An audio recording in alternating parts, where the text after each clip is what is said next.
Welcome to Cool But Rude, a TMNT rewatch podcast. Today we'll be going over episode 12, season 2, The Catwoman from Channel 6. Stay tuned.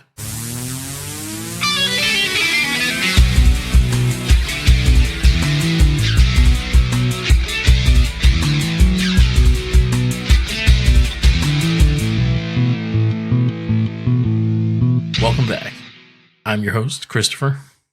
I'm Robert. I am Mike. And like I said, we're going over episode 12, season 2, The Catwoman from Channel 6. Looks like this one had an air date originally of December 17th, 1988. And before we get into it, I think we're going to go over now our usual, power rankings and any kind of like what's new, what's up situations. So what is up and what is new, guys? I've got a what's new, what's up situation. Not really related, but related in the realm of pop culture television. I just finished watching all of Star Trek, the original series. Oh, right on. That's cool. That's a celebratory moment. Yeah, I've kind of told you guys over the past couple years that like I sort of suddenly got really hooked on. I suddenly got very interested and really started liking The Next Generation. Mm-hmm.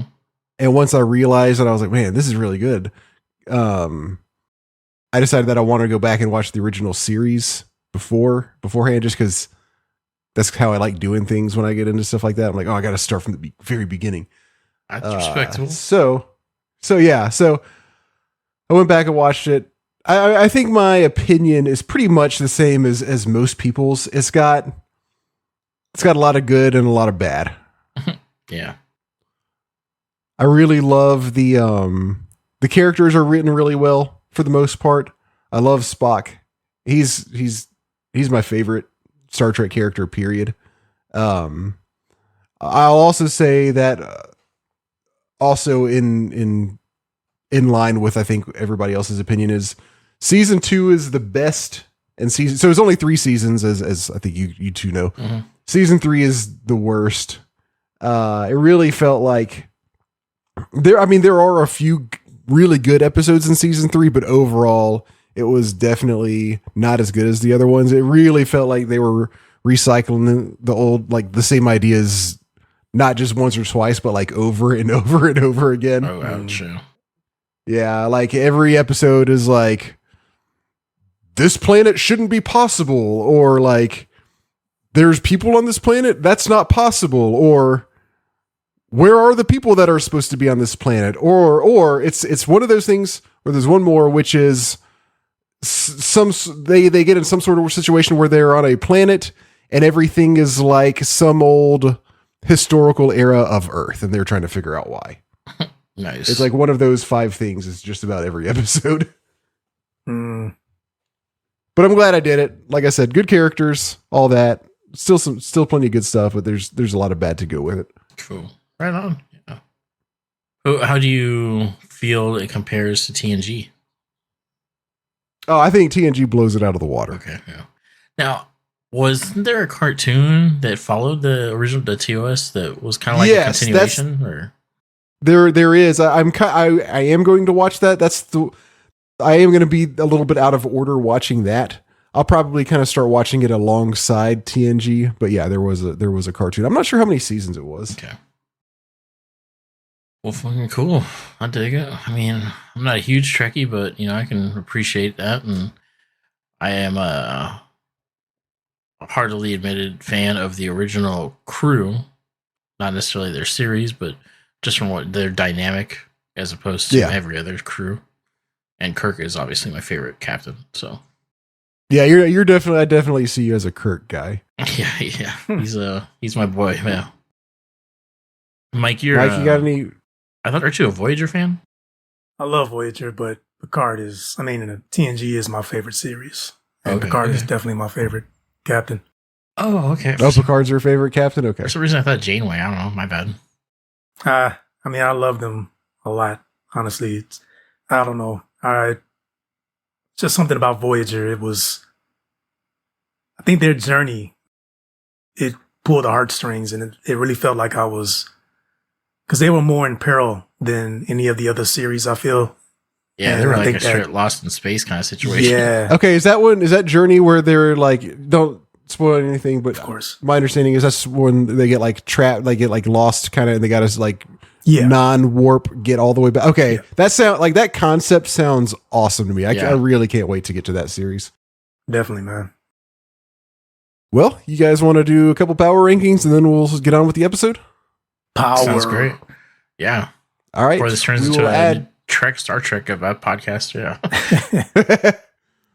we'll do our customary add 2 more characters to our power ranking list. Nice. So I need a number from each of you, 2 to 20. 8. Okay. Mike? 10. Okay. The ones we'll be adding to the list today are Krang Ooh. and a mob of mousers. Wow. I like how you didn't just do one mouser. I thought about that, but I was like, that doesn't even make sense to do one mouser. Like, No, you're there's right. not even any point. Yeah, even Splinter would take that thing down. Even Splitter would take that out. All right, let me find my screen. There we go. I'm sharing it with you guys. So I think, can y'all see? I need glasses on top of my glasses, but yeah. Yeah, I got you. Here, I'll zoom in. Okay, so starting with Krang, like, I'm straight up, I feel like in my opinion, he goes at the top. But what do y'all think? You're like, Krang is this, first off, he's the warlord of the whole Dimension X. Mm-hmm. I mean, that alone is a lot. And he's also incredibly smart, incredibly powerful. We've discussed that basically we think the only reason he hasn't killed the turtles yet is because he likes the cat and mouse game. He's like some Joker Batman shit. Yeah, exactly. He's able to just invent like unheard of technologies. Yeah. Pulls it right out of his ass. But what do y'all think? I agree. Yeah, I think, yeah. So far, he's the pinnacle of power. Yeah, he's the number one. I mean, look at it, especially with his body. Like, that thing was crazy. Yeah, it just morphs. It morphs to axes, like blades, maces, whatever. It supersizes, all kinds of crazy. Flies, it just pulls jets out. Wings, yeah. Yeah, he can. And he's far smarter than Donatello, so. I mean, he's literally like a brain. They call him a Utron, but he's a freaking brain. So, yeah. Mike? I cannot argue with any of that. All of those are solid points. I think I agree with the both of you. All right. Then we'll put Krang at the top. And then we got to figure out where a mob of mousers goes. This one might be a little bit trickier. Extremes, like they went from Krang to these like basically Tinker Toys that are very dangerous. Good way to put it. Dangerous Tinker Toys. Yeah. So just starting closer to the bottom for this one. Mm-hmm. What do you think about Mob of Mousers versus just grabbing one from down here, Napoleon Bonafrog? He'd take him out. You think he would take him out? Yeah. Mike? Agree. Okay. Okay, so next, you're gonna love this one. You Mike. know what I'm about to say, man. I'm telling you, Byrne would be able to influence the public to defeat Man, the you mouse. better don't even finish that sentence, dog. Just stop right there. He wouldn't even need to fight him himself. He'd be in his ivory tower. Just thought of Byrne in a white suit Yeah. with a open shirt collar with a big chain around his neck. Wow, he's like Kingpin now. God. God. So this is the problem, man. I mean, Captain Hoffman will destroy the Mousers with his equipment, his vehicles, all the stuff he's got at his disposal. Byrne cannot do anything against the Mousers. I think I might be with Mike. I think I might put Mousers above Burn. I'm down with that. But see, then you got to move Captain Hoffman because Nope. they're not above. No, we don't. No, we don't. Oh my God. No, we talked about that. You're not even said it. Because, you know, How many we've people talked about where there's instances where one guy can take out one guy, but his enemy can't do that to him. So Yeah, and then I strictly remember because I listened to the episode today. You said, "Well, that's how it goes," and everybody. Mike isn't even satisfied that Burn is 13th out of 14. He has to be dead last. I think he wants him dead. Like, not even dead last. Want this man off the He list. wants him off the list. He does need rank. No, but also, I mean, we did say that as the episodes go on, people can move and shift. So where they are is not concrete. They can move and shift, but it has to be based on something new that's happened in an episode. Well, see, we can't just move them around as we want. Byrne has already been exposed as a bumbling idiot. He's already been exposed as no one that anybody cares to listen to. His own employees don't listen to him, as we found out in the last episode. I was tight. Captain Hoffman wasn't that Effective. awesome either. Yeah, but those people did listen to him. They were like foot soldiers. They were willing to listen to Captain Hoffman to a T. Captain Hoffman Really? has a tank with weapons and Byrne does not. And Captain Hoffman had influence over his troops. He ruled with an iron fist. If Raphael had not just simply thrown his sai at the cannon, the turtles would have been frozen. Oh. Yeah, and that simply is all it took. Mausers don't have tactical expertise and stuff like that. Yeah, they took care of the Mousers just fine too. Mousers are low on the list also. And didn't Mausers like basically take down April and Splinter? They took down Splinter. Well, that was I don't that was remember one it. big mass Mauser. That was being driven by Baxter. That was that stupid. No. They also took down Splinter also. 'Cause remember, there's another part. They come in, they bust in, and he tries fighting them off. His And he little just Bruce like Lee, falls. flourish. Yes. Oh Yeah. gosh. And he scratches at him. Yes. I don't know, man. I can't in good conscience put Byrne above the Mausers. Oh no, he's not going above the Mausers. He's No. Yeah, Mousers are above Burn. We've Okay. already So I we've just have to let established go that. of the fact that Captain Hoffman can fare better against for the now, Mausers unless we than see Byrne. something Yeah. major development. like they could see, both reappear and do something. I don't think we see Captain Probably Hoffman not, again. but we'll see Burn. Maybe he'll So you got to count on Burn screwing up more. maybe he'll screw up more. This man ain't screwed up enough for y'all. We- All right, on to the episode. Your dissent has been noted. Okay, okay, Mike. I'm gonna win one of these days. Like Mike's not going to be back on the next episode. yeah, I mean, he already got Burn demoted, and is handedly keeping him there. So I think My work is not done until he is gone. until he's dead. I will. Does he have to be just dead last or gone? One of the two. Okay. So for the listeners, I will recap the list, but we got to add somebody at the end of this episode, so I will wait till then and run down the full new list at that point. All right, you guys ready to get into it? Let's do it. All right. This is the Catwoman from Channel 6. Krang has sent Shredder another device with which to defeat the Turtles, a matter transporter, which can transport anything to any part of the world. Shredder tests out the new machine on Bebop and Rocksteady. On Bebop, sorry, I got distracted. Just had a French fry delivery to me. My daughter just brought in some French fries. Thank you. Shredder tests out the new machine on Bebop and Rocksteady, sending them to a dump. Coincidentally, the two end up falling down a pipe in the dump and end up in the sewer and at the Turtles' home. A fight ensues, but before either side can claim victory, Shredder recalls Bebop and Rocksteady. However, Bebop and Rocksteady left behind takeout boxes from a Chinese restaurant, and April is able to use it to track them down.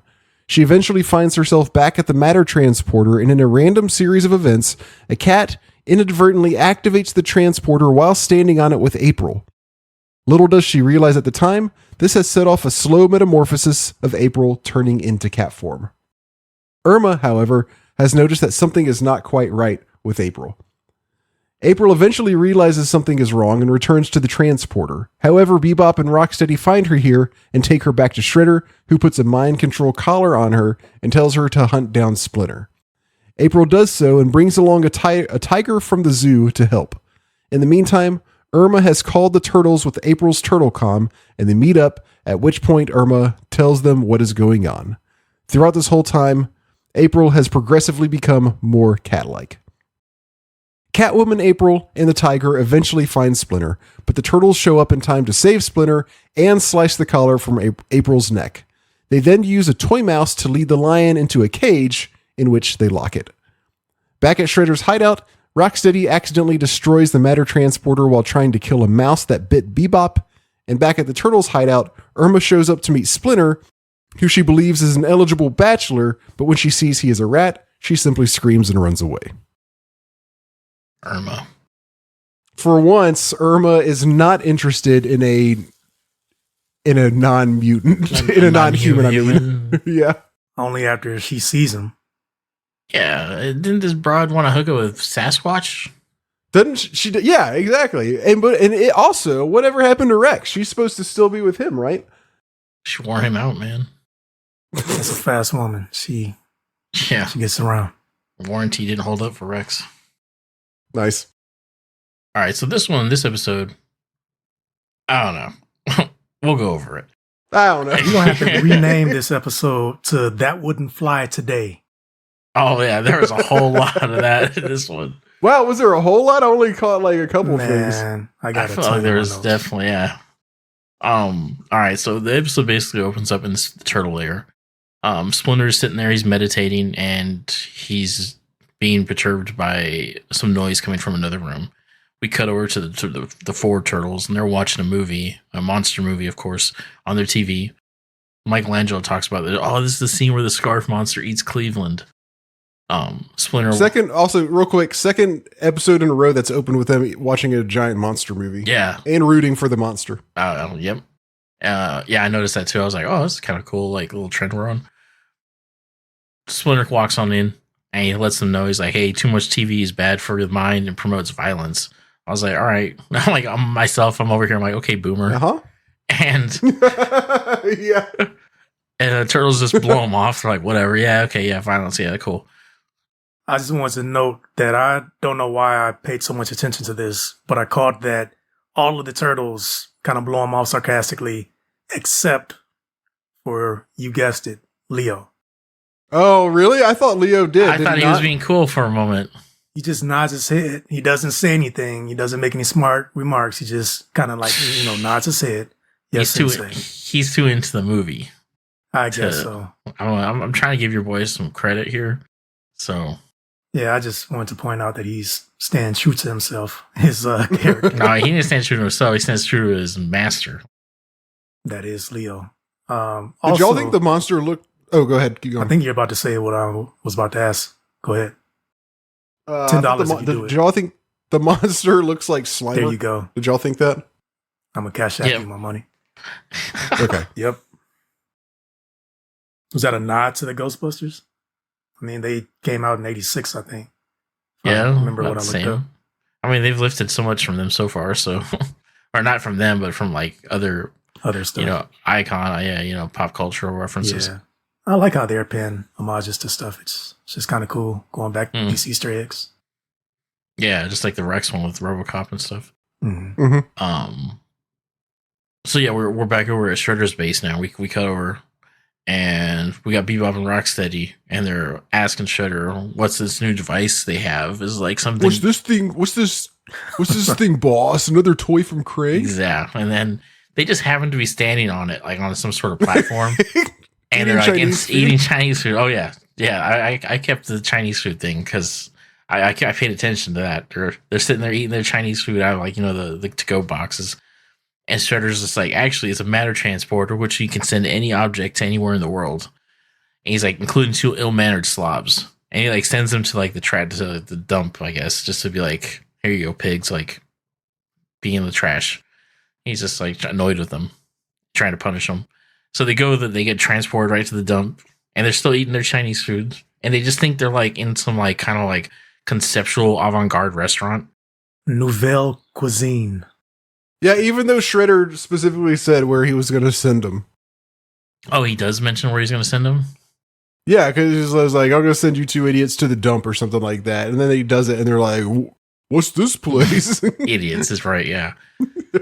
And then like the dump, you know, like of course it's got like dump trucks and machinery and stuff. It like grabs them in a giant pile of trash and like throws them down a sewer pipe. And they still are holding on to their Oriental Chinese takeout boxes. They're like eating them. They never let go. No, they got like the grip on those. And then they even still haven't caught on. They're like, oh, maybe this is like a place where you got to wash first. Yeah, as they're falling down these big sewer pipes. Yeah, like it's like, yeah, they're like in their freaking water park slide eating their Chinese food. And then it cuts over to the turtle lair. They're still watching the movie. Back to the turtle lair. I think we all know what we're about to discuss. Yeah, I was like, I caught this line. I was like, what? And Michelangelo says something like, oh, I wonder who's going to eat next. Like, whatever. And then Raphael's just like, who cares as long as she's a real good screamer. Oh, that was one that I had to rewind. Yeah, I heard that and I was just like, what? Like, yeah. So that there's check one for things that would, is that, I assume that's one of the things that wouldn't fly. You know what? That's what we're talking about. I didn't even catch that double meaning there. I just thought he was talking about the movie. But well, he was. I don't think it was meant to be anything. But I just feel like in a modern right context, it's got you. It too clearly sounds that way. But I don't feel. I mean, tell me if you disagree, Chris. But I didn't take that as like, oh, this is a joke for the adults. I was just like, oh, that didn't age. That aged in a specific way. No, I don't think so. I mean, I tend to have I keep an eye open, an ear open, you know, for those kind of things. Like I look for those kind of things. And while this one was funny, I don't feel like it was one of those double entendres. Right. Okay.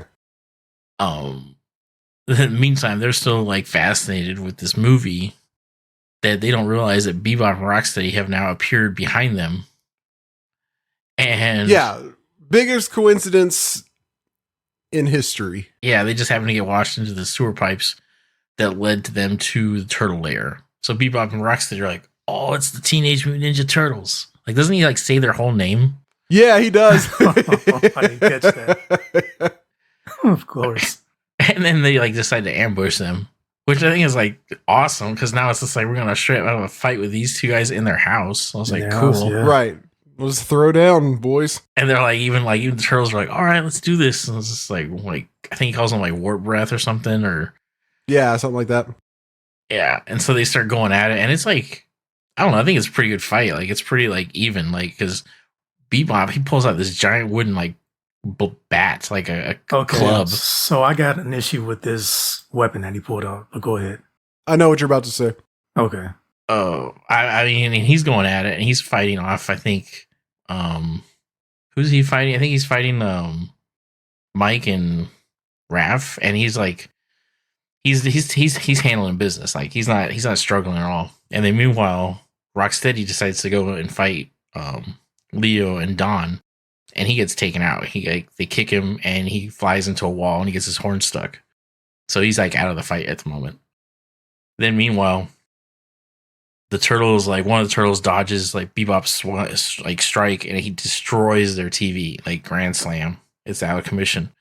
And even Leonardo's and they're like, "Oh no, you've gone too." Even Leo goes like, "You've gone too far." Or he's gone too far this time. Yeah, messed up now. Yeah. Turtle power. And they all like charge him and like dogpile him. It's like one of the coolest things. I was like, oh man, he fucked up now. But yeah. Rocksteady frees himself. He's just like, oh, I'll come help you, Bebop. I love how he tells him he's going to come help. I'm coming to help you, Bebop. Yeah. Why do you say it like that? I don't know. He's just like they're tight, you know. Like they came from the streets together. Now they're in the sewers. The bros. Yeah. And once again, he's like, I got you. And Michelangelo's like, not so fast, and drop kicks him into another wall. And he's just like, don't. He gets his horn stuck again. Yeah, I was just like, wow, this is easy. He was not having a good time. So, okay. Yeah, so Mike, you say what you were going to say about his bat. Yeah. I will. Now, there's actually one small thing before that. And I wanted to bring this up for Robert because he mentioned it last time. Leonardo is holding his pizza like Donatello was that last time, like a chicken drumstick. I didn't see it. And he's two-fisting it. He's got two pieces in both hands. I just wanted to point that out. Grip on him. Yeah. That's great. Yeah. Okay, so You taught these guys how to eat, like the way to hold a pizza. Like you're not doing it right. You should know better. No table manners. I guess Splinter didn't teach them that part of things. Yeah, the human rat didn't teach them that lives in the sewer. No.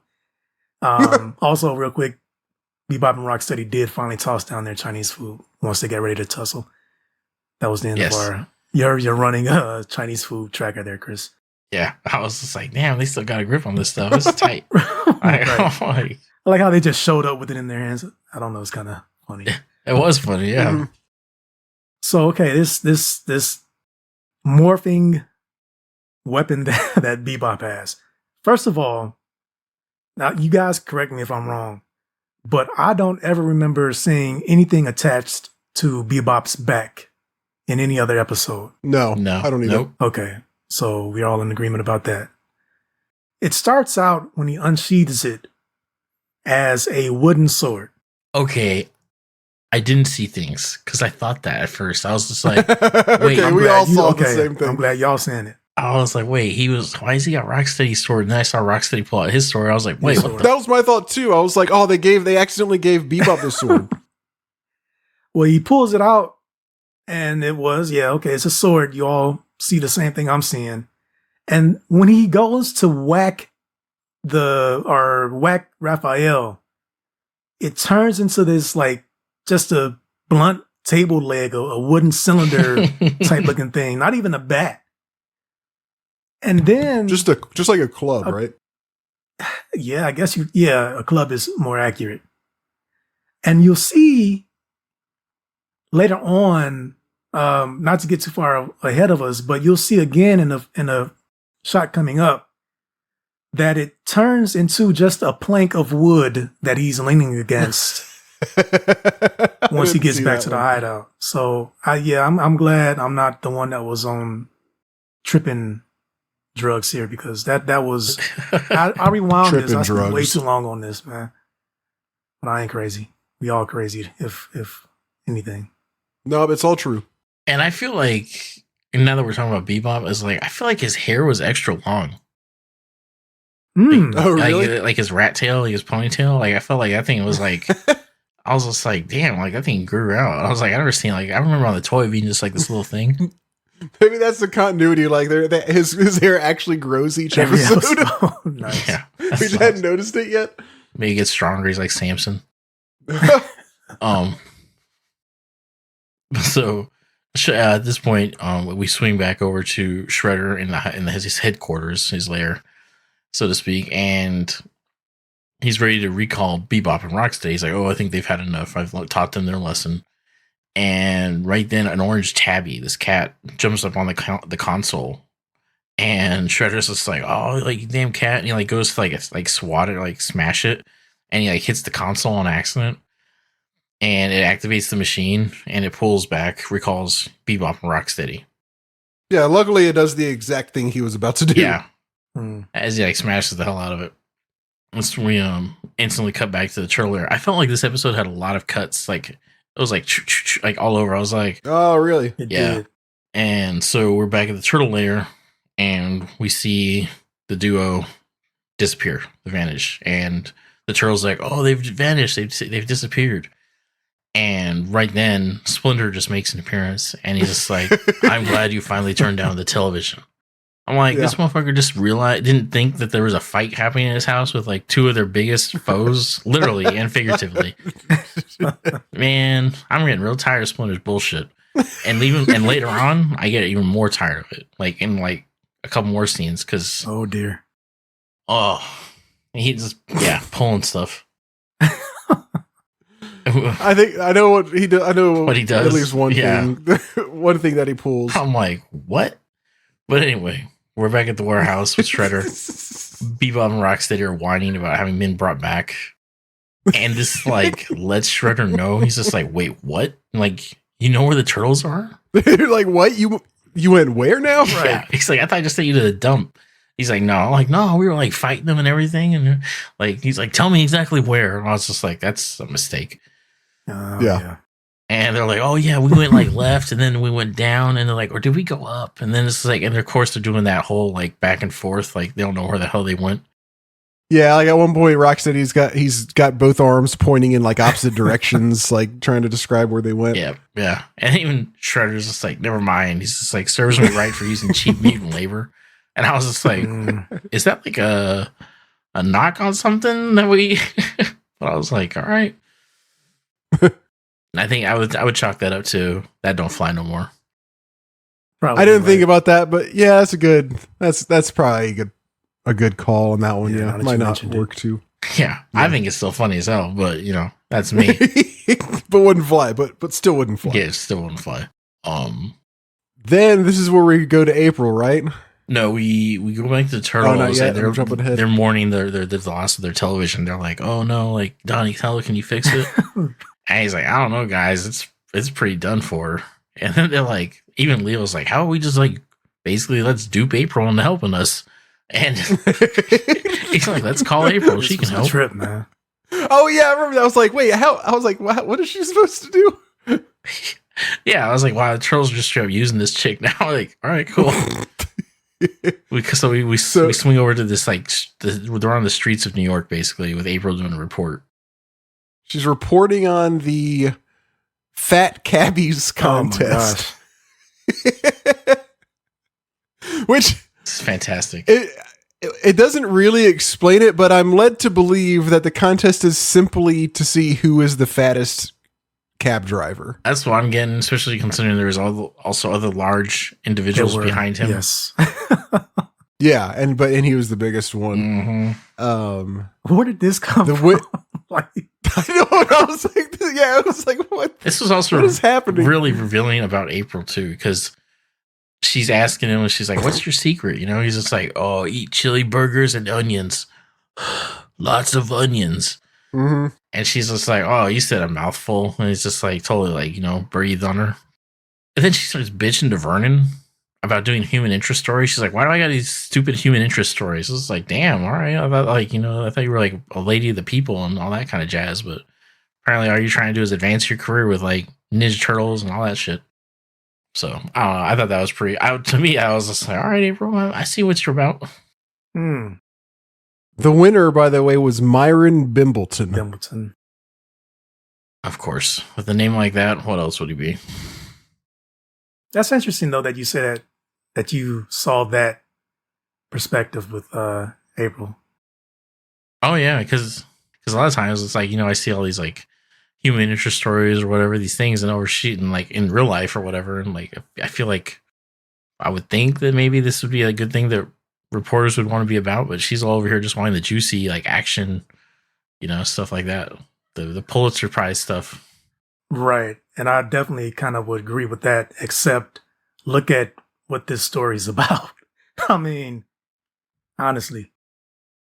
I mean, I don't bag on her for not wanting to do this story, but she just blankets human interest stories in general. She's like, I don't like, why am I doing these stupid human interest stories? And he's like, Vernon's just like, well, because the people will eat them up. And then she's like, yeah, with onions. Right. With lots of onions. And I was like, all right, damn. And so she like goes behind the van after she's like done having her tantrum. And that she don't sound good. Goes behind the van. Yeah.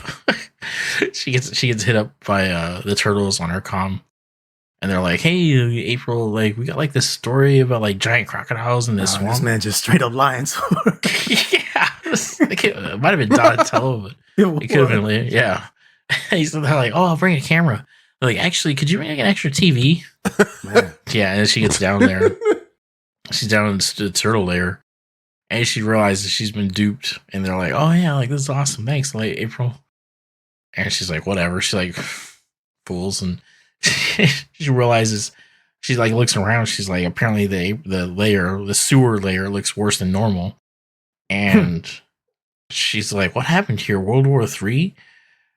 And like Splinter walks over and he's just like, oh no, like there was a fight with like two of Shredder's thugs. And like, they go back and forth for a second because April's just like, how? Like you're like at the best secret like hiding spot in the whole city, like. And at this point, I had to go. I threw my arms up because I was like, Okay. Splinter is just like, Shredder must have used a matter transportation device. I knew it. Fuck you. As soon as I heard this, I'm like, I can't wait to hear what they got to say about this one. What? Complete bullshit. Like they couldn't have just been in the sewer. They couldn't have just had a tracking device. They couldn't have. That's the most likely explanation, is that he used a matter transporter. Was just jump right to that? Like you are a Japanese sensei that is now a rat man, and you know what? Yeah, I'll give this one to y'all. That was kind of like this man talking about. Yeah, exactly. How you know that? Yeah. Right, to his credit, he was right on the money. As always, of course this man he always was. know exactly what's happening and how everything's yeah. going down without knowing anything. Except he don't know when there's a damn massive brawl happening in the room next to him. It's like life and death is happening one door over. You get that 6th, 7th, and 8th sense, man. I'm telling you. Yeah, he just turned off 1 through 5 though. Nice.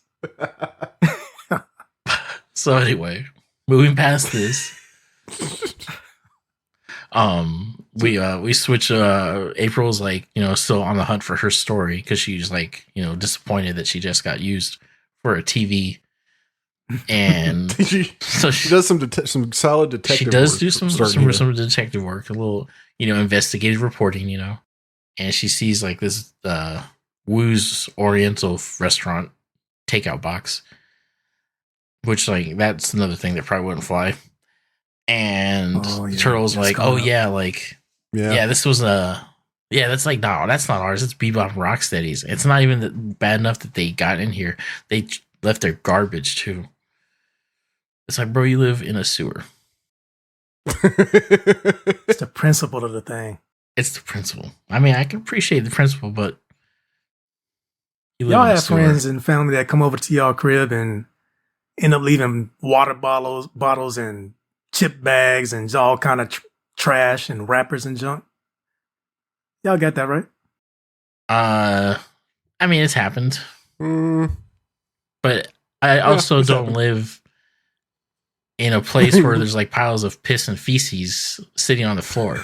To be fair, we've never seen their lair in disarray or messy. The fact that they're mutants is probably the only reason they're still alive.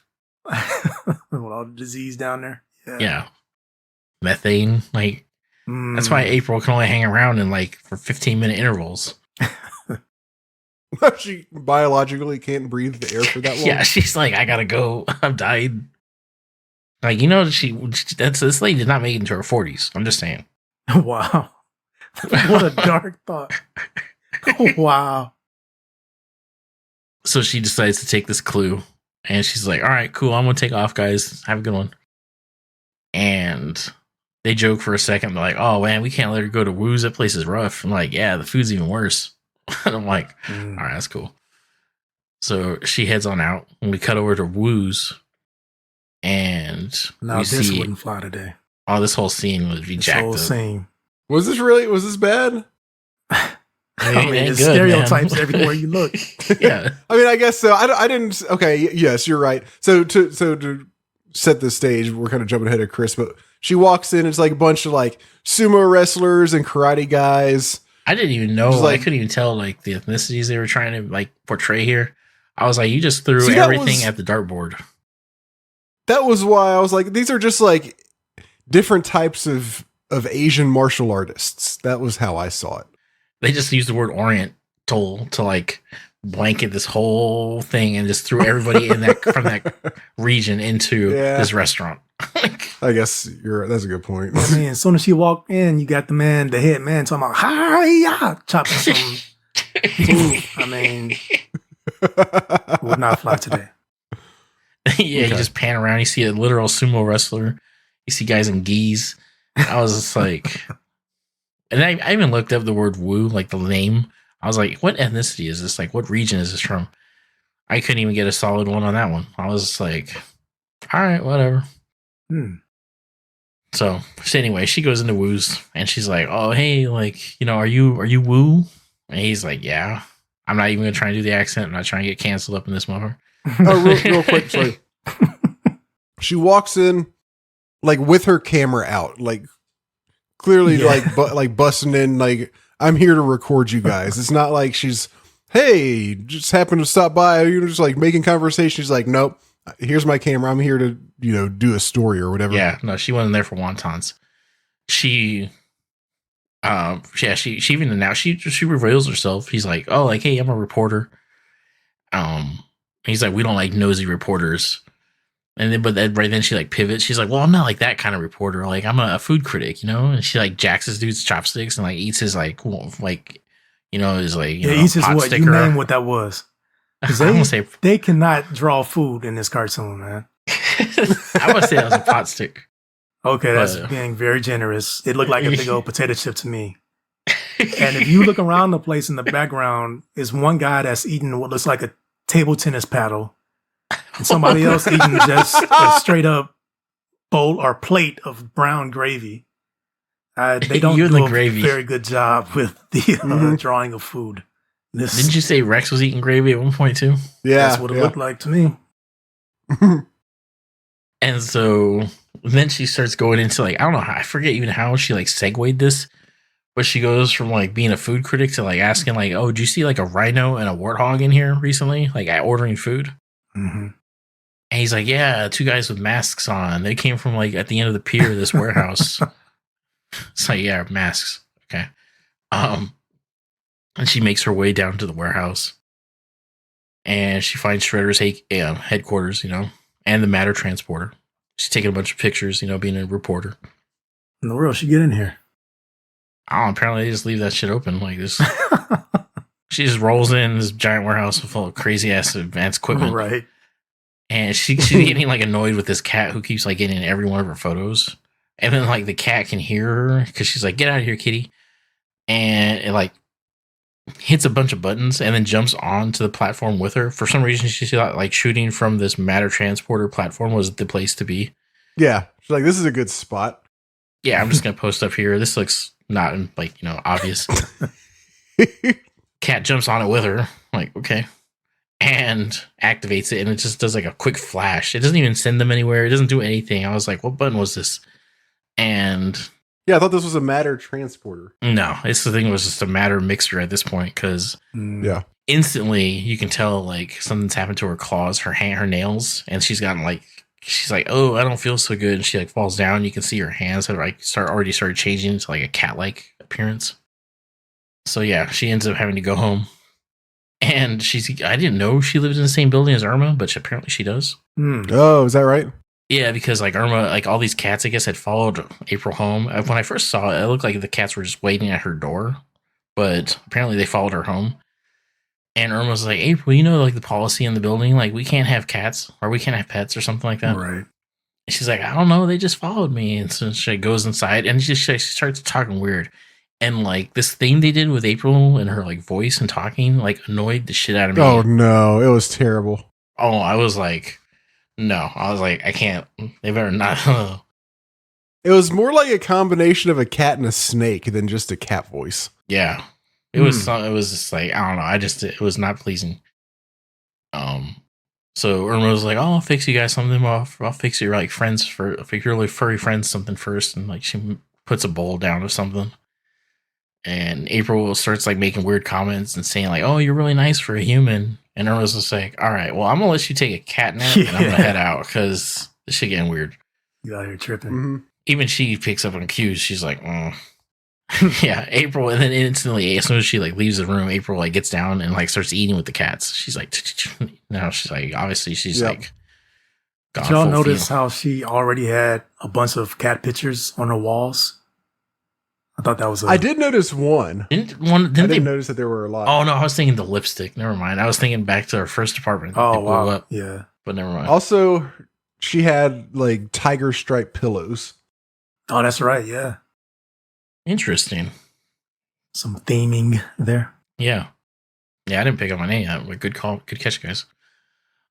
We switched back over to the turtles, and they're sitting there. They're walking to Woo's, and they're like kind of like their noir private detective, private investigator outfits, trench coats and fedoras, and they're bitching.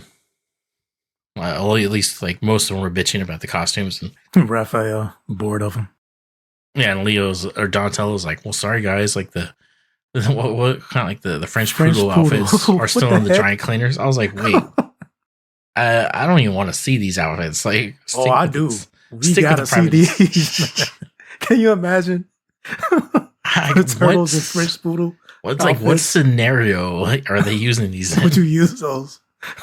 I mean, as dumb as these New Yorkers are, man. I mean, That's somebody's bad. gonna mistake them for real poodles. You just know it. Yeah, They don't. The thing is, they don't even have to wear costumes because, as Bebop and Rocksteady have established, everybody will just think they're everybody wearing just masks. thinks, yeah, Halloween, whatever. Yeah, right. So and yeah. What the hell? I think they just like dressing up. Yeah, they think they do. They like to pretend like it's necessary. Leo like calls them out. He's like, "Hey guys, chill out. Like, quit bitching because we're trying to find April." Of course, They get to Woo's, and instantly, as soon as they walk in, they get confronted and a fight breaks out. I But didn't not expect before. this out of Leo. Not before. You a got to quick- do the accent. You got to do the imitation. I don't know. They do a quick Bogart imitation, almost contest between Leo and Mike. Let's hear it. Where I don't even have the lines. Like I can't do it. Yeah, but yeah, Bogart. Leo does his Bogart real quick, and then Mike follows up with his, and he even like Leo. I think Raph and Don look at him. He's just like, "What? I can't do Bogart," because it was not good. I thought it was pretty good. And he was more of like a Cagney. So he So was you more of know like- all them cats. yeah, that's true. That's a good point. Yeah. Okay.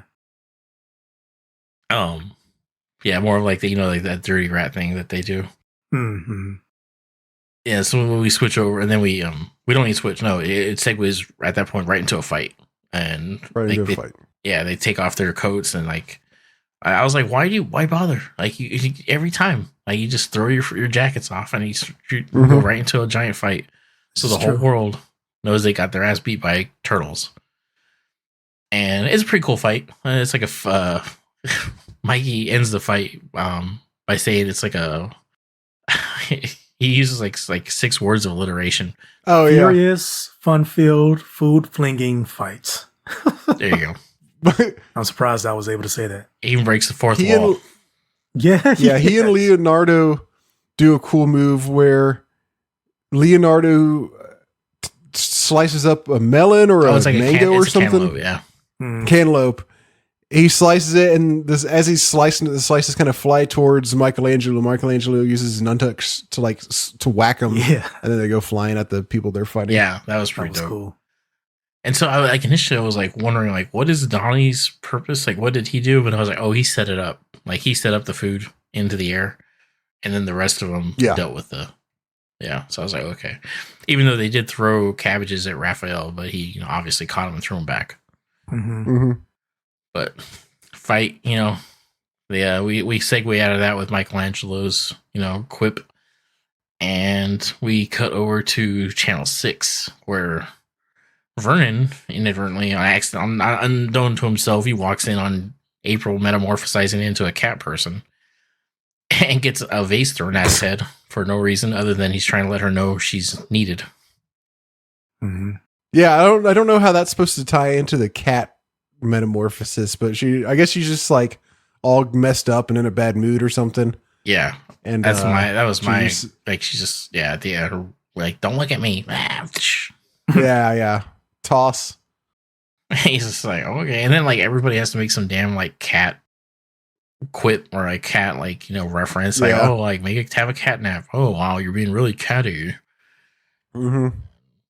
Yeah, and Irma's like trying to like notice, like, even though she's obviously already physically becoming a not human, Irma's like, what's wrong, April? Like, I'm not gonna leave you until like we figure out what's happening.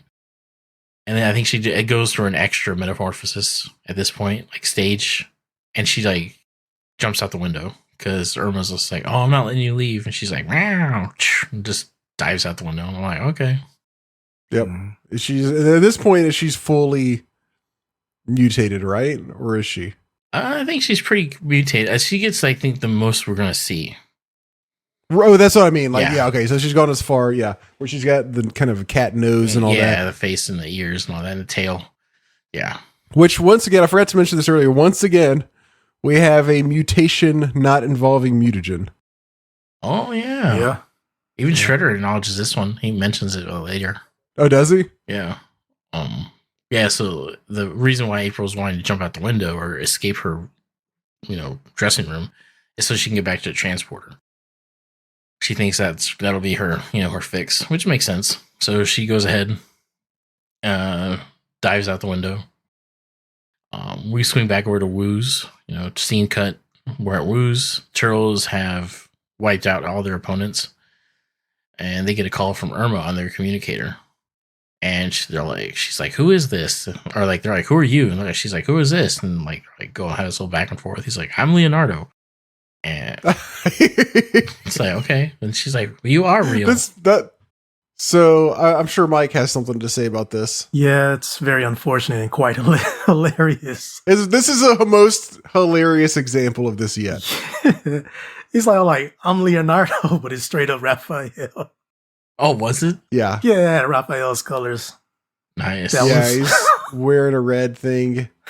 And it's so funny because in the past, obviously, as we've discussed, this has happened many times. But in this one, he's straight up. It was just so blatant this time because of him going, I'm Leonardo. Right. It's like, no, you're not. No, sir. But it also, like, it's really funny the way he's just kind of staring dumbly at the camera. I got the biggest kick out of that. I'm Leonardo. And just like sits there, like smiles for 10 minutes at the camera. Yes. Oh, okay. And also, why is he so willing to freely give up his identity right there? He's just like, yeah, it's like a little none of kid them on are the like, phone. oh shit, hang up. Like he's just like, I'm Leonardo. like a little kid would say. Okay, so I'm looking at it right now, and I get what you guys are saying, but I was less like, part of me is just like, did they really? Because even when it shows Leonardo answering the phone, like he's answering the communicator, and they even have him holding it in the palm of his hand with his like colors on, like his like wristband is blue, but like in the image of the communicator, it shows Raphael. But I'm like, maybe it's like just because they cut back to the turtles on the communicator, it shows Raphael kind of like cutting into the scene, like he's kind of like leaning into the view. So I'm like, maybe that's what happened. Maybe it's just like it's showing Raphael and like she's just hearing Leonardo. You give him a lot of leeway there, man. I don't know why I'm finding this hard for them, but I don't either. It's just a straight up no, dog. They messed up. That's all it is to it. It sucks though because it's like, wow, they went through all this like extraness to just drop the ball right there. It's such a drop too, yeah. I'm Leonardo. No. Because then like right after that, it's just like Irma's like, oh wow, you guys are turtles. I mean, Raphael makes a sarcastic comment, he's just, oh, okay, you got the Geographic Award or whatever. Right. Did you like our new one, It's Turtle Time by Leo? Was that new? Is that the first time they've said that? I've not heard it before. That was I liked it. Yes, I do like It's Turtle Time. Wait, is this where they say it? Yeah. Once they get ready to leave out and meet Irma up. It's Turtle Time. I think that's tight. Turtle Time. That's like the tagline of one of my favorite games. So yeah. Oh, what's that? The Turtles in Time. Oh, is that the tagline? Oh, okay. I think so, or something. Or they say it in there. But yeah. Never knew that. Also, before we leave the scene, it's It's literally like 1 second, maybe 2 max. I put a picture in Discord. For some reason, Michelangelo all this time has had a bowl of rice in his hand. And right as they get ready to leave, he just tosses the bowl at Mr. Wu's head. I'm like, why did you, first of all, why do you have a bowl of rice? And why did you have to throw it at the man? So and you would miss it. I mean, it's so missable. And I only saw it because I kept rewinding for another reason. I don't know. Things they do on the show. That's great. And like, so Irma's telling them like, hey, like we need to help April. Like, meet me at like the subway station, and I'll tell you everything that's happening. Mm-hmm. 1 second, I gotta show you guys because I see what Mike's talking about, but you gotta see this. I mean, damn, Michelangelo death stare. Man had bad intentions. No getting around. He really hates Mr. Wu. Yeah, I don't know why. Damn, he is ready to just kill him with this bowl of rice. For real. Oh, that's great. Yeah. I missed that. I missed that. That's so funny. Like, it's not enough that you came into the guy's place and beat up all of his patrons and trashed his restaurant. It's like the last fuck you on your way out. Exactly. Yeah. Nah, you gonna get this last little bit. Wow. Oh, that's great. Oh, so they turtle time it out of there, I guess. So, Yeah, they turtle time it out. Then they talk to Irma, like you were saying, and then after that, is that when it shows April going back to the matter transporter? she's already there. Actually, the next scene is her at the warehouse. Her there, and she's like trying to figure out what the Trying to figure out, like, buttons. what She's gonna try to find out what buttons the cat touched. She's like, okay, I got to figure this out. And then Shredder just like captures her in a cage and then tells Bebop to feed her. I was like, wow, they're being really hospitable to like this captive. And Bebop, like in all his infinite wisdom, was like, "Oh, here's a rat," and tries to like give her like, because cats eat rats, I guess. Mm-hmm. And it freaks her out. And he's just like, "You idiot! She's more female than feline." And I was just like, "That doesn't even make sense." Like, this wouldn't fly. Oh, I'm not even just that, but it's like not even like it's like apples to oranges. It's like one's a gender, one's a species. Like, right. It would have been more. In other words, it would have been human than feline. Made more sense. Yeah, if he said she's still more human than feline. Yeah.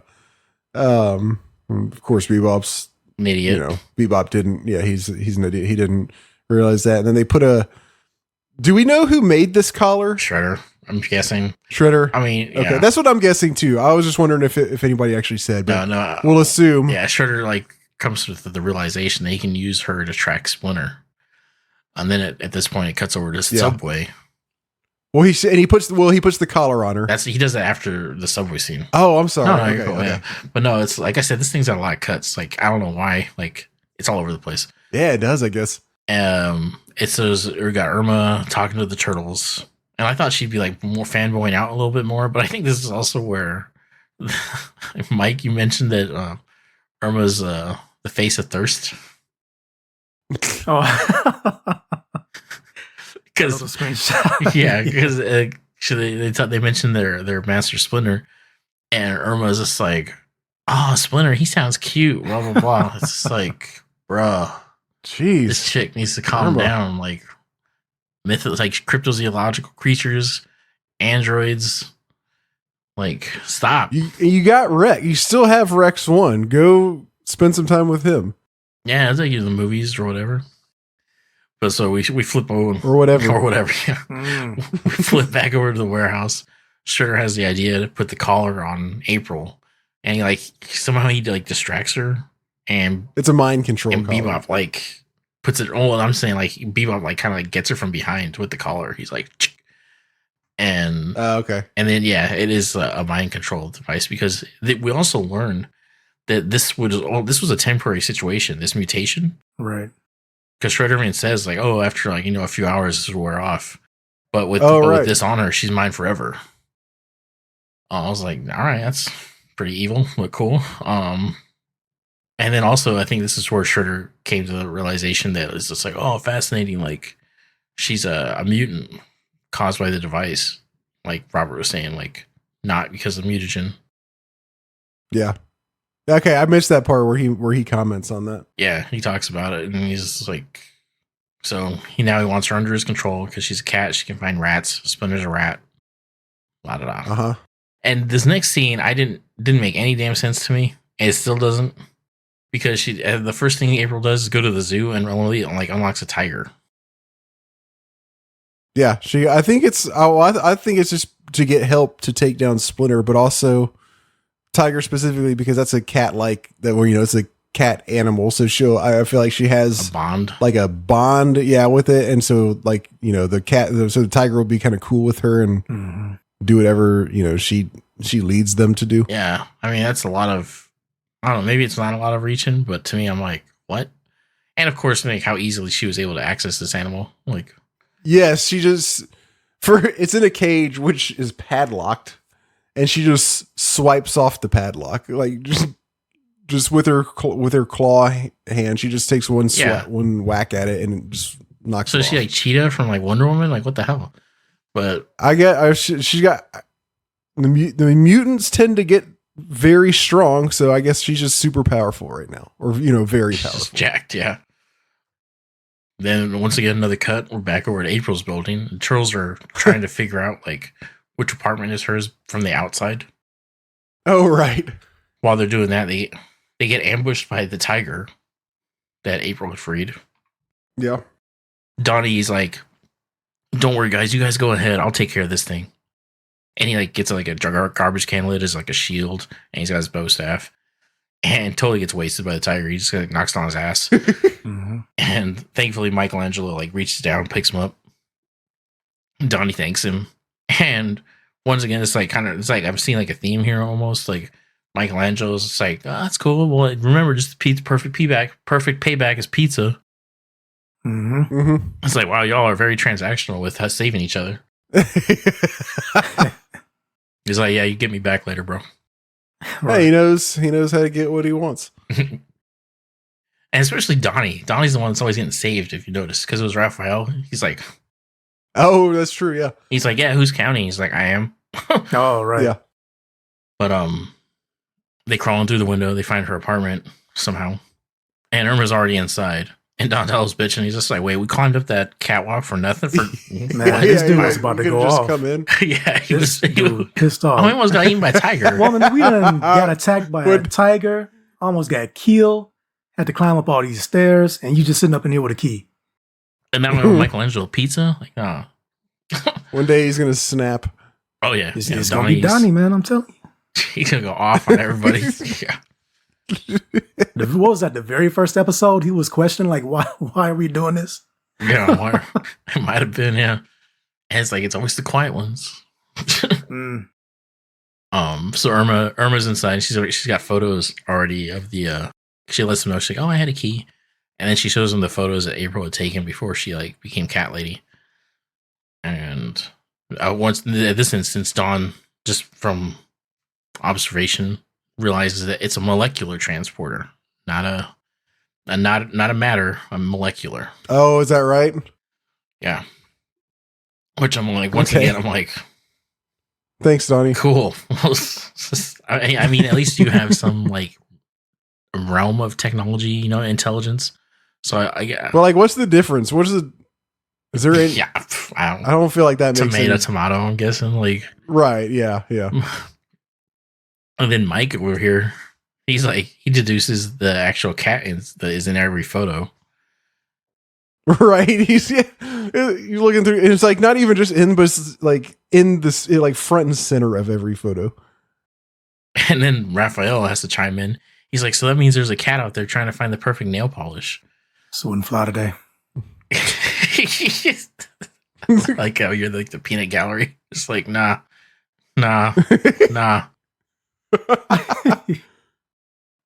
But you're right though. So, but and which to me was just like a freaky concept. It wasn't like freaky until he actually said it.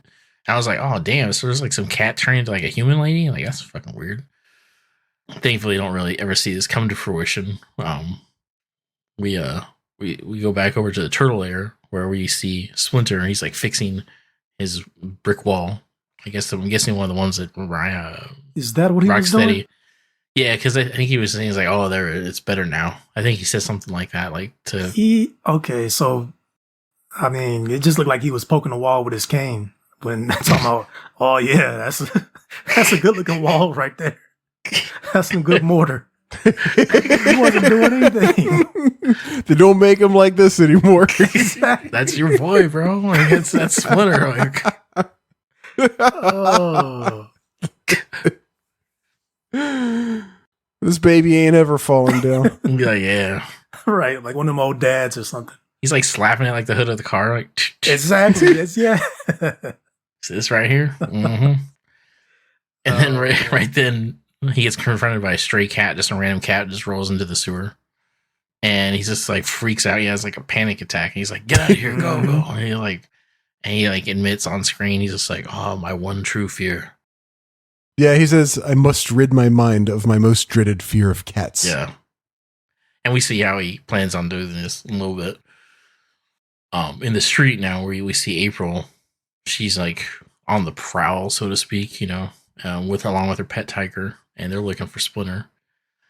Meanwhile, Shredder is watching on a monitor from the warehouse, and also has a slight argument with Krang back and forth about how he's like, man, your matter transportation device that like screwed up. And it's just like, man, just send me some instructions for this damn thing. And he's like, oh, you want me to send a repairman to fix your washing machine too? Right. It's like, what? I'm like, Jesus. And then, Damn. but I thought it was cool because Krang is just like, yo, like, that's fine. I'll send that over, but there ain't gonna be no second chances when I send the Technodrome. So I'm like, ooh, snap. Oh, yeah. That was actually, I was just like, that's kind of like, oh, shit. It's like some foreboding, Okay, can you? foreshadowing. Is that what it was? Like he was just saying, when I eventually send the Technodrome over, like you only got one chance to get everything right. I'm not sure if it's like a threat or anything like that, but I think it's just a foreshadowing that the Technodrome is coming back to New York. Like it's coming back to our dimension. Got you. I mean, that's what I was picking up. Robert, was that kind of how you? I kind of took it a little bit as a threat. Oh, damn.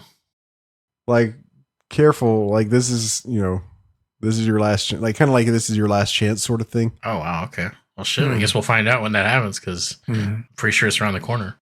I was just confused as to why he was mentioning the Technodrome in the first place. Like, how did that get into the conversation? But I see what you guys are saying now. Makes sense. Yeah. So we go back to Master Splinter in the turtle lair, and he's trying to meditate away his fear of cats. He's like, oming it, Mm-hmm. Uh-huh. And then a tiger and April show up, which is amazing. He's like, I gotta call turtles. He calls the turtles. The turtles they're in the city and they're looking for the April cat. The cat that's turned into a human. And they're like, we can't. There's like millions of cats. Like, how are we gonna find this thing? And all of a sudden, like, speak of the devil, like this cat jumps out into like Donatello's arms. Yeah, he's like, oh, it must be April. Yeah, it's just like, oh, what's your name? Like, he's like April, or it says like some cat version of whatever she's doing. And he's like, see, I told you I was a favorite. And then it was at this point, I think it's like marker 1750, where Raphael says it's because of those anchovy pizzas, but it's Raphael looking like Michelangelo. And then it shows Michelangelo looking like Leonardo answering the communicator. I was like, wow. What the hell? Did you catch that too, Mike? Yeah. Okay. Damn. Yeah, I was just like, wait, who's talking? You just gotta, at this point, you just gotta go with it. Yeah. Yeah, no, I mean, nothing, what else can you do? Mm-hmm. And the turtle lair, Splinter is now trying to negotiate with, like, Cat Lady. And he's like, oh, you're my friend. I will not fight you. Like, blah, blah, blah. She's like, I don't care. I don't kill you. That's not good enough for me. And then for a brief moment, he, like, tries to get through to her, and she's like, but it's not working. She's like, oh, he's like, you're a friend of the turtles, and, like, you're my friend. It almost kind of, like, starts to kind of work for a second, doesn't it? And then she just, like, snaps back. Yeah. Out Yeah, of it it's like, it's about to, but then, like, no. But at that point, the turtles show up and they're like, "Oh my god, April! Like, stop! That's our master, and like, you're our friend." And then she's like, "Turtles! Like, oh my god!" Like, she like finally comes out of it for a hot second and like realizes what she's doing. And she like pets Splinter or something. Right. I like how they bust in and he described themselves as the Ninja Turtles.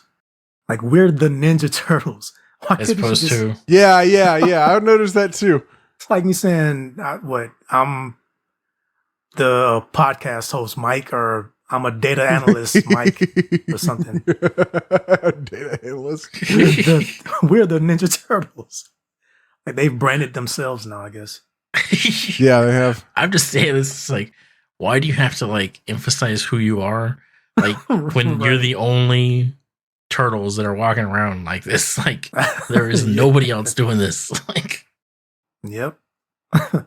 so they roll in, they're like, "Hey, we're the turtles," and she's like coming out of it, but then like it's the collar like pulls her back, you know, so to speak, and like she goes back into murder mode, and they're about to watch like Splinter get destroyed. But Leonardo like goes to rush and he doesn't even consult with the other turtles. He's like, "I got this," and he unsheaths his sword, his katana, and the turtles, I guess, were thinking he's about to kill her. Yeah. Which I was like, that'd be tight. But no, he's actually going in to like remove. The collar. He just runs up straight, slices it off. Man, if he was a little Like, bit off, it'd have been could've- curtains. Yeah, could have easily just completely sliced her throat right Yep. there. Cut her head off. Yeah, thank goodness he's a Ninja Turtle. Yeah. And did y'all notice there's a part like right after that happens, or it cuts to Donatello, and Donatello, I forgot what he's saying, but Donatello's saying something, and he's holding Leo's sword. No. No. Yeah, I'll try to find it. I'll show you Wow. guys. So now April's been neutralized more or less, you know. But they still have this giant like freaking tiger in the room. Right. And Mike's like, "Don't worry, guys, I got this."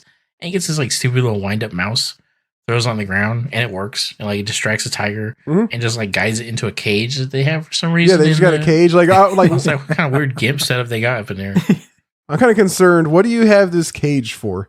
Yeah, I was like, what is this, like some mutant on mutant thing you're all doing? But Mm.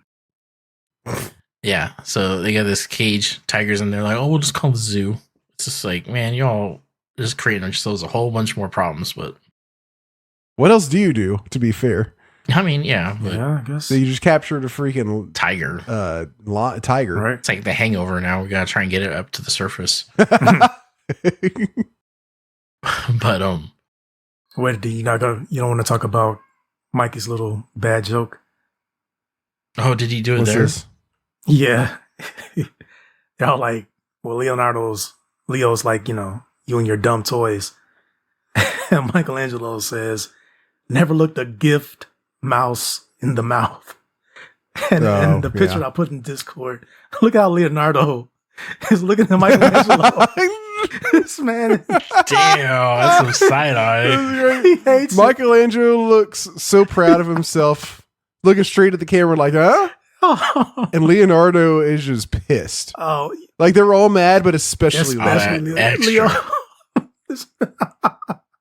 We got to start our Instagram up. We got to show the people these faces, man. Yeah, it's like some mad Yeah. shade Leo's trying to throw in. Like,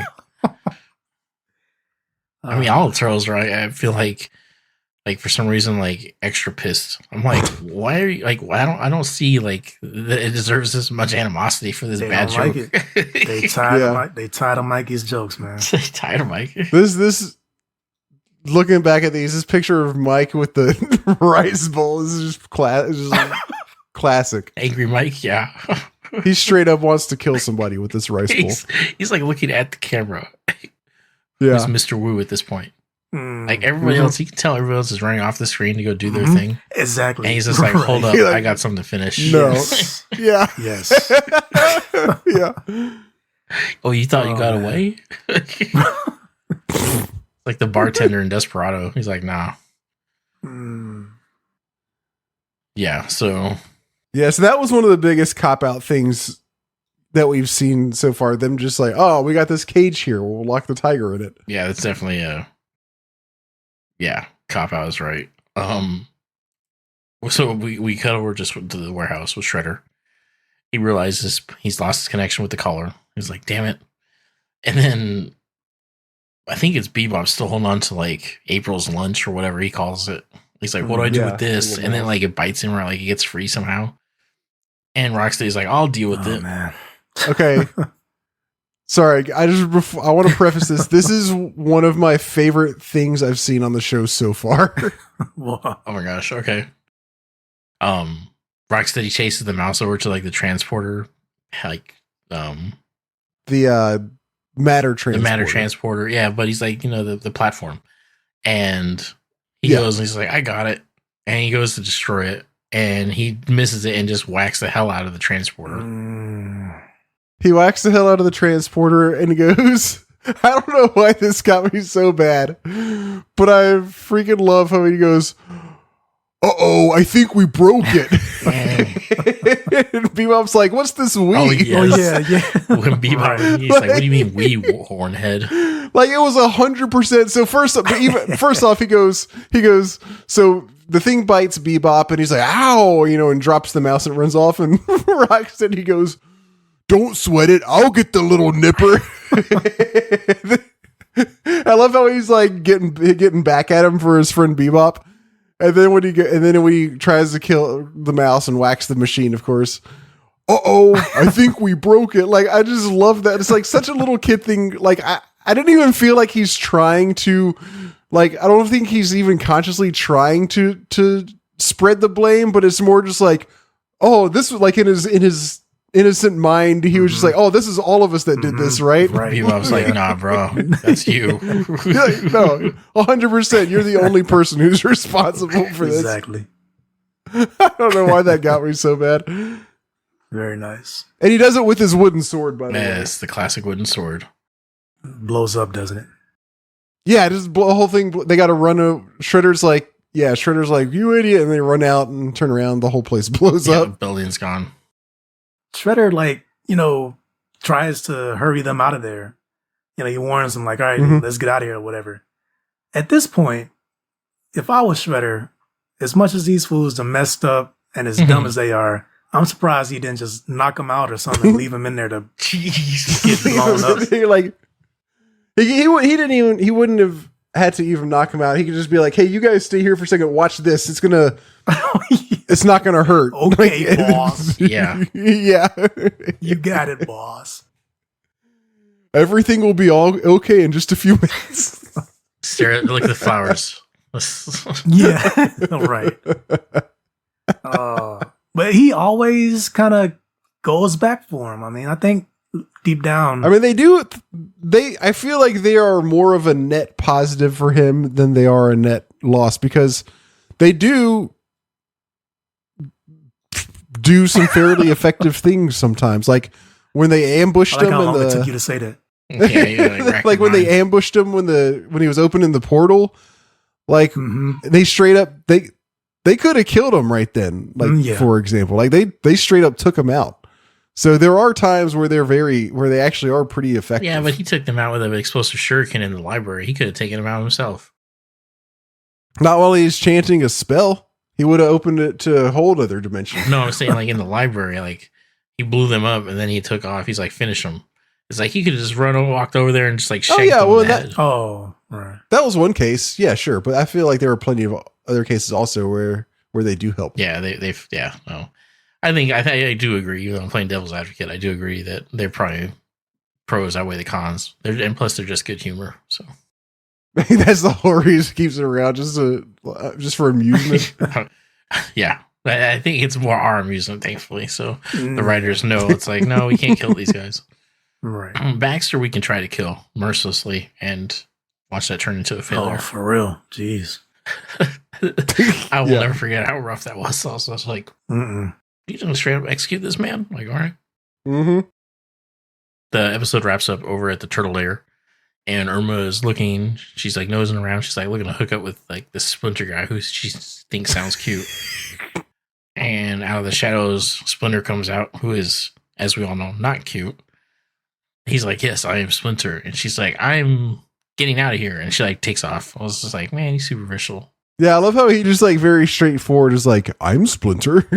She's like, I'm out. She did Splinter dirty, Yeah. and everybody just laughed at him. Just laughed at him. Oh my gosh, that's a good point. But they did. There's real quick before that last scene there, Raphael. I'm not. This is the line, Robert, that I thought you were warning us about.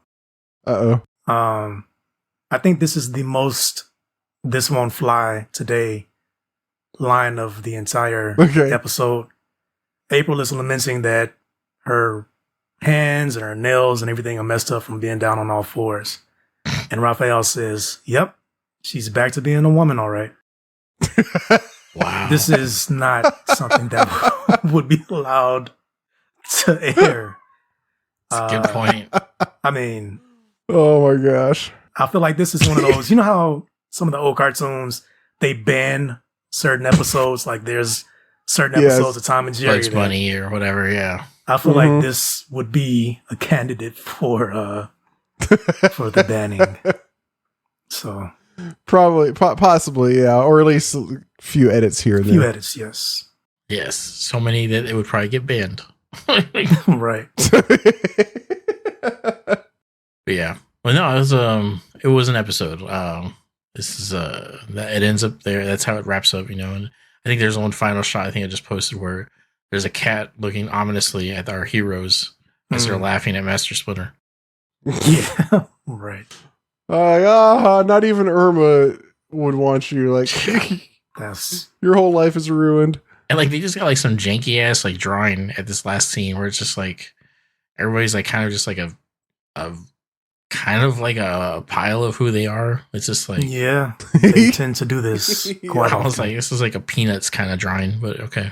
Right. April especially looks like Charlie Brown or something. Yeah, she's got some problems going on. Like she's got she's not okay. Yeah. Yep. So before we get into the slicing up, I wanted to ask, because I put this on the tracker, the pizza tracker, but Oh no. I want to pose it to you guys to see if it qualifies. When Raphael mentions that Cat April only likes Donnie because of the anchovy pizzas that he eats. I think the pizza itself has to be in the episode. Yeah. Okay. That makes sense. Do y'all agree? It's not just me? I'll co-sign on that. Okay. Sounds good. All right. So, how'd you guys feel about this episode? How many slices are you dishing out? I'm gonna give it a 7. I think it was cool. I mean, it made me laugh a few times just because of how like dumb I think certain things were. Well, not even like intentionally funny, but like parts where I was just like, F you, Splinter. But it was because even those moments, I'm like, oh my gosh, like, are you for real? Yeah, I didn't think there was anything exceptional about it. Like, yeah, there was a couple fight scenes that were cool. Like the one in the lair was probably my favorite, one in the beginning. But other than that, I just that was the best for sure. Yeah. Yeah, I was just like, it's whatever. It was just like, I'm not gonna. Actually, I will say it's kind of like a filler. So Definitely. yeah, I give it a 7. I don't know why. It's just like it's because it's like when they make side characters like the focus, like it doesn't always seem to be like the most engaging for me. Yeah, you said this in the past. Yeah, I actually specifically thought of you saying that as I was watching this episode. Nice. Yeah, so that's me, 7. I don't know about this one. It's not a really good one. It does have some good parts. It does have, as I've said, my favorite single line so far. I also got a huge kick out of I'm Leonardo. Oh man. I like how you guys can make it sound like Ralph. That's how he says it. He says it like Ralph. That's the best way. That's actually the best way to describe the way he says it. I taste burning. Yeah. Yeah, it's exactly like that. That's perfect. I couldn't have done it better myself. Nice. So I mean, yes, it has, I guess, 2 great lines, but like beyond that, like the story. I mean, April certainly didn't do anything cool. In fact, as you said, she really sounds annoying. and she doesn't even really do much cat like besides drink milk with cats and make cat noises. She doesn't really do anything cat like. It's like they turned her into a cat, but didn't use that for much. Or the April cat either. Like they didn't. Oh, the other like the opposite, the cat that got April's personality or whatever. Yeah. I think I'm gonna have to go 6 on this one. I could see it. Yeah. Is that our lowest score? Might be so far. What's yours? I mean, just a single given score by anybody. Is that the lowest we've had? 6? We've had some 6s in the past. Okay. But yeah, but it is the lowest. Yeah, but it's not the only time we've had a 6. Got you. I'm right there with you guys. I'm gonna give it a 7. I mirror all of your complaints, except I didn't have any issue with the way April was talking or anything like that. I just feel that I wanted some, like you were saying, Robert, I wanted more from her being a Catwoman, specifically a cool fight scene. Mm-hmm. When Shredder and Bebop and Rocksteady first discovered her in the hideout, and she kind of like barreled over Bebop and Rocksteady, I thought they were going to set up for a cool fight scene, but no, she just ended up getting captured, and it was a lot more that they could have done with a lot more. There was a lot of funny stuff, like you said, Chris, that wasn't intentionally funny, and just a bunch of very peculiar lines that would not hold up today. It didn't do that much for me, but I still had a great time watching it. So 7 is where I sit. I think this might be our lowest graded. This feels low, yeah. Yeah. I may have rated it better if only she was a better screamer. Nice. Okay. So we got a 6, a 7, and a 6. Or sorry, 7, 6, and a 7. 20? Yeah, not our lowest yet, but definitely one of the. Okay. No, Invasion of the Punk Frogs is still the lowest. Damn. I have to reconsider that. That one got 1 point less, 2 6s and a 7. Man. Okay. Wow, we were in a bad mood that day. For real. I guess so, yeah. Okay, so we got to do this, finish up this power ranking because we do have a new character. That is Catwoman April. I'll share my screen with you gentlemen one more time. She's barely better than April. Off the top of your... Huh? She's barely better than April. Yeah. What do you guys think off the top of your heads? Gonna be down near the bottom. I mean, she has shown that she's pretty strong. She's just above the mob of Mousers, in my opinion. She's above a mob of Mousers? I think she could take those. I mean, she took out that lock easy. Yeah. And if they actually gave her cat-like reflexes, which they seem to be, she can leap, she can claw, I think she could take the mob Mousers. Mike? I'm not even going to pretend that I can see that screen. Who's above the mob of Mousers? Napoleon Bonafrog is above the mob of Mousers. I would put her below the mob of Mousers. I didn't see any kind of combat prowess that would suggest that she could make it out of the middle of a mob of Mousers. So that's my take. All right. Well, then let me argue that she couldn't take burn. I'm just joking. Man about to set me off up there. Mike's about to pull a Superfly. Yeah. You're about to piss me off. Oh, yeah. Dude, you need a button, like a sound bite. That would be a good t-shirt. Yeah, that would. Shot of That him. would be. Yeah. Turn around. He's like, Yes. I think I might be with Mike on this one. I think the mob of Mousers, yes, she is very strong, but I think she's just so ill prepared to really fight that she would just get overrun. wow. Okay, let me. And I think Byrne would beat her. I'm not acknowledge that. Let me throw this out there. What if she had her pet tiger with her? Okay, well, that's a whole different thing. Yeah, I mean, even the turtles were kind of factor it in. No. That's part of the things that she can do. That's part of her abilities. Okay, so you're okay. I see what you're saying. So, not necessarily counting them as one unit, but the fact that she has the ability to go free a tiger, that she can communicate. I don't think with cat-like or feline. Species. What is she, like Aquaman of cats? Yeah. See, I don't think she takes it that far. I don't think it was. Yes, I think Chris is. I think what you're saying is what Chris is asking, and I don't think that's the way she's meant to be. I don't think she's supposed to be the Aquaman of cats. I think that was more of a, yes, I'm a cat, so I'm not gonna eat you alive as soon as you let me out of this cage. But you still can't control everything I do. But I will follow you around and see what's going on. Wow. Okay. I didn't take it that way. I did take it as she has. You took it as Aquaman of cats. I mean, yeah, basically she has a bond with the feline species. I mean, that tiger did not have to follow her around. I mean, it was with her throughout the entirety of its freedom.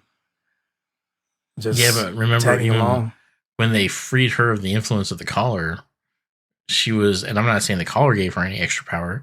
I'm just saying like she was no longer malicious towards Splinter, but that tiger still wanted to eat everybody in that damn room. She wasn't doing shit about that. So I don't know what that says about her or her powers. I mean, we're assuming that she couldn't have done anything. They didn't show. Once again, it's one of those things where they didn't show these things happening. So you can't really say. And I guess I can't really say that she has, influence over all feline species. I don't know. Okay, just take that out of the equation then, I guess. Whatever. Well, I think it is worth noting that, yes, she, at the least, could go free a tiger from the zoo. Mm-hmm.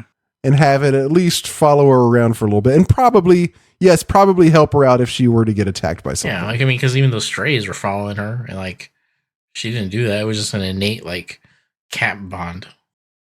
So, yeah, maybe that's a good point. Maybe that would put her above the Mousers for me. Wow, it takes, cats and shit to put her over. Yeah. I think that's what it comes down to. Her power is not so much her own power, but the fact that she's the Aquaman of cats, and she can get cats to help her out. Okay, so you're putting her above the Mousers too? I think so. Okay. I think so. Same, yeah. I'll do the same if she's got her. Okay, so then we all agree. That's what you were also thinking, right? That was my thing. Yeah, I mean, I didn't need cat powers to do it, but yeah, okay. Okay, and I assume we're gonna keep her below Napoleon Bonafrog. Yes, yeah, I think so. Yeah, sure. Okay. He would whoop her ass, figuratively and literally. Catwoman April. Okay, so that leaves our we do need to add Myron Bimbleton. Man, we don't. I was like, if you add that, man, end this episode. Okay, so our list, you put him above, or you put Byrne above him, probably, right? I mean, yeah. Yes, I would put Byrne above him. This guy didn't do shit. All he does is eat chili burgers and drive a taxi.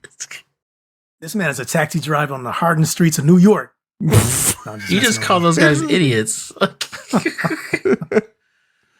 didn't call them idiots. I'm just saying you don't have anything. No, Mike. Nothing special. Mike did. He called these New Yorkers are so dumb. And you're just like, yeah, Mike. Dumb and dangerous. This guy didn't do shit. He just eats chili burgers. See? He's got that chili burger breath, though. I mean, All right, what's coming up next? All right, so for the listeners, our power ranking list as it stands now, again, incomplete. We still have plenty of people to add. Is top to bottom, most powerful to least powerful in the TMNT 1987 universe. Krang, Leonardo, Michelangelo, Fly Stockman, Rasputin the Mad Frog, Rocksteady, Bebop, Rex 1, Tentacle Monster from Dimension What, Neutrinos, Napoleon Bonafrog, Catwoman April, a mob of mousers, Burn, and Captain Hoffman of the Anti-Turtles Squad. Solid list. Mm-hmm. Some of us may disagree. I like it. I'm happy with it. I like it for the most part. For the most part. Dissension in the ranks. So that next episode is the last one of the season. Yeah, that's what it's looking like. Yeah. Yeah. So, yeah, that'll be exciting. Season finale. Those they usually go pretty hard. I mean, we're only on the second season, so I only got one other episode to compare it to. But yes. If our trend continues, we will rate the next episode a little bit better than this last one, but not like awesomely good. It's interestingly kind of gone sort of like a stair step pattern. Oh, yeah.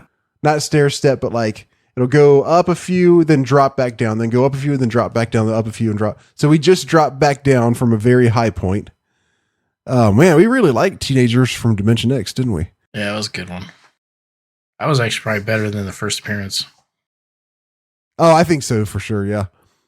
And so if we keep following that trend, the next one we just drop down to the bottom. So it won't go to the top. It'll start going up. You're following the trends of like the overall episodes. I'm looking for the trends in season finales. And if we follow that, we go back to episode 5 and we rated the shit out of that one. So we did. That's a good point. Who knows what'll happen? There's only one way to find out. Exactly. Stay tuned. Stay tuned. I bet you Splinter knows. All right. Thank you, everybody, for tuning in this week. No, just kidding. Any last parting words, anybody? No, that was good. That's all I got. Email, address, and all that junk. Yes. Yeah. We are turtles@coolbutrude.com. That's our email. And drop us a line. Send us some feedback. Some what you like, what you don't like, some suggestions. You want to hear something? Let us know. Once again, that's turtles@coolbutrude.com. Thanks for tuning in this week. Next time, we'll be going over Season 2, Episode 13, the season finale, Return of the Technodrome. Have a good one, everybody.